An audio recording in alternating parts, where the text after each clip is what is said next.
আমার ডিসপ্লেতে স্বর্ণ আসছিল 400 ভরি এবং বন্দুকি সোনা আসছিল 100 ভরি প্লাস, নগদ টাকা আসছিল 40,000। আমি রাত 9টায় দোকান বন্ধ করে বাসায় যাই। সকাল 6টা, 6:30টার দিকে দারোয়ান আমাকে ফোন দিয়ে বলে, আপনার একটু দোকানের সমস্যা, আপনি আসেন। আমি এসে দেখতে পাই আমার দোকানে কিচ্ছু নেই। আপনি কাউকে সন্দেহ করছেন কিনা?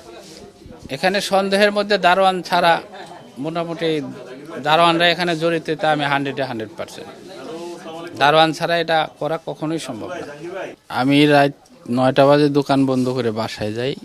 বাসায় যাওয়ার পরে সকালে 6টা, 6:30 বাজে দারোয়ান আমাকে ফোন দেয় যে আপনার দোকানে একটু সমস্যা হয়েছে, আপনি দোকানে আসেন। আমি দোকানে এসে দেখি আমার দোকানে কিচ্ছু নাই।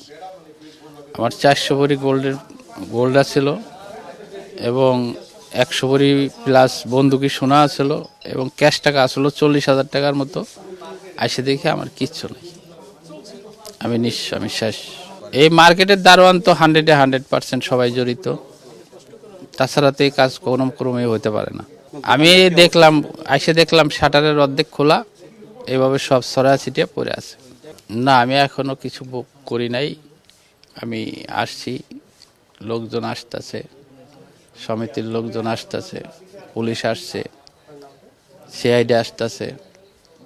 এখন তারা সবাই মিলে যা বলে আমি ওইটা করব। আমি চাই আমার সোনাটা উদ্ধার হোক, আমি আমার সোনা ফেরত চাই, আমি অন্য কিছু চাই না। আমার কিচ্ছু নাই ভাই, আমি শেষ। আমার একটা মেয়ে, এই প্রায় 5 বছর বয়স, এখন ওর ভবিষ্যৎ অন্ধকার। আমি যে কি করে খাবো এটাই এখন বলতে পারতেছি না। আপনি আগেও কি এই ব্যবসার সঙ্গে জড়িত ছিলেন নাকি? আমি এই ব্যবসার সাথেই জড়িত ছিলাম। আমি এই ব্যবসার বয়স আমার প্রায় 20-25 বছর। আমি তিল করে এখানে আসছি। আমার জীবনের যা সঞ্চয় ছিল এক রাতে শেষ। এই মার্কেটে কি এর আগে কখনো এরকম ঘটনা ঘটছে? এর আগে ঘটনা ঘটছে একবার ডায়মন্ড জোনে, মোটামুটি রাত 9টার দিকে কিছু মাল চুরি গেছিল।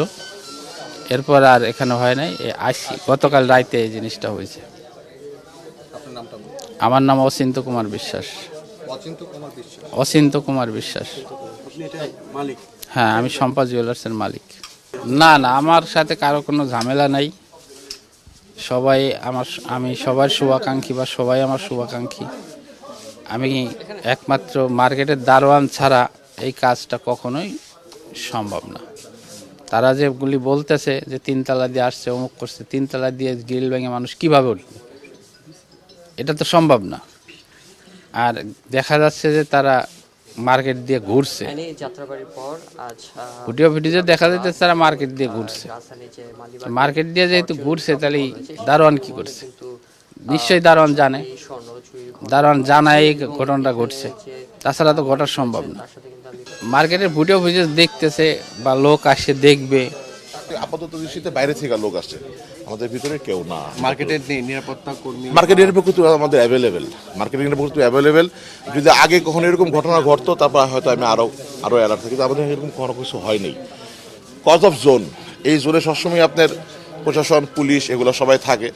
আর কালকে একটা অ্যাক্সিডেন্ট হয়েছে, আমি আর একটু প্রশাসনের লোকজন আসছে, আমি ওদের সাথে কথাবার্তা বলি, এরপর একটা ডিসিশন দিতে পারবো। আচ্ছা, আপনার পুরো নামটা ভাইয়া? আমার নাম মোহাম্মদ তামজিদ খান, আমি সাংগঠনিক সম্পাদক হিসাবে ফরচুন দোকান মালিক সমিতি সাংগঠনিক সম্পাদক। এর আগে কি কখনো এরকম ঘটনা? না, আমাদের এখানে এটাই প্রথম, আমাদের এটাই প্রথম। এটা কিভাবে সম্ভব হলো এত নিরাপত্তার মধ্যে? এটা কিভাবে সম্ভব হলো এটা তো চোররা বলতে পারবো, প্রশাসন বলতে পারবো, আমি বলতে পারবো না। এটা কিভাবে সম্ভব হলো এটা আমাদের প্রশাসন আলাপ করে না। আমাদের নিরাপত্তার কোনো ঘাটতি ছিল না। হ্যাঁ, এটা একটা অ্যাক্সিডেন্ট। তারপরে নিরাপত্তার ঘাটতি, রাত্রেবেলা আমাদের 4-5 জন লোকজন ছিল, আমি এখনো জিজ্ঞাসা করতে পারিনি ওদেরকে। আমার আরও কিছু সিসি ক্যামেরা দেখতে হবে, আমার পার্সোনাল কিছু সিসি ক্যামেরা, ওরা কী করতেছে, ওরা কোন জোনে থাকে, আমি একটু দেখে এরপর আমি এই জিনিসগুলো। হ্যাঁ, মালিক এটা বলছে আমার কাছে, আমি শুনছি, কিন্তু আমার যে কয়জন চাকরিতে যারা আছে তারা সবাই প্রেজেন্ট। এরকম কেউ নাই যে কালকে রাতের থেকে মিসিং। যদি মিসিং হতো তাহলে আমি সরাসরি বলতে পারতাম যে হয়তো 1 বা 2 জন ইনভলভ আছে। যেহেতু সবাই এখনো আছে, আমি জিজ্ঞাসাবাদ করে নিই, আমি আরও ইনকোয়ারি করে নিই, এরপর আমি জিনিসটা বলতে পারবো। চুরির টাকা তো রাত্রেবেলাই হয়। আমাদের মার্কেট আমরা আরও অ্যালার্ট থাকুম, আপনাদের সহযোগিতা চাই। আর দেখেন, আমি আরও একটু সময় নিয়ে আপনাকে বলতে চাই।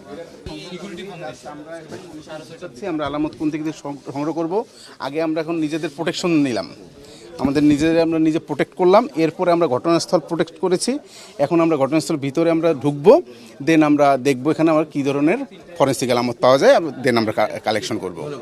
আপনাদের ধন্যবাদ। এসে দেখেছি এখানে আরও সাংবাদিকরা ছিল, আরও অনেক লোকজন ছিল, যে রাত্রেবেলা এই দোকানের তালা ভেঙে চুরির ঘটনা ঘটছে। হ্যাঁ, তারপরে আমরা সিআইডি খবর দিছি, আমাদের স্যাররা আসতেছে, তদন্ত স্যার এখানে আসছে, তদন্ত করে দেখতেছি কীভাবে ঘটনাটা ঘটছে।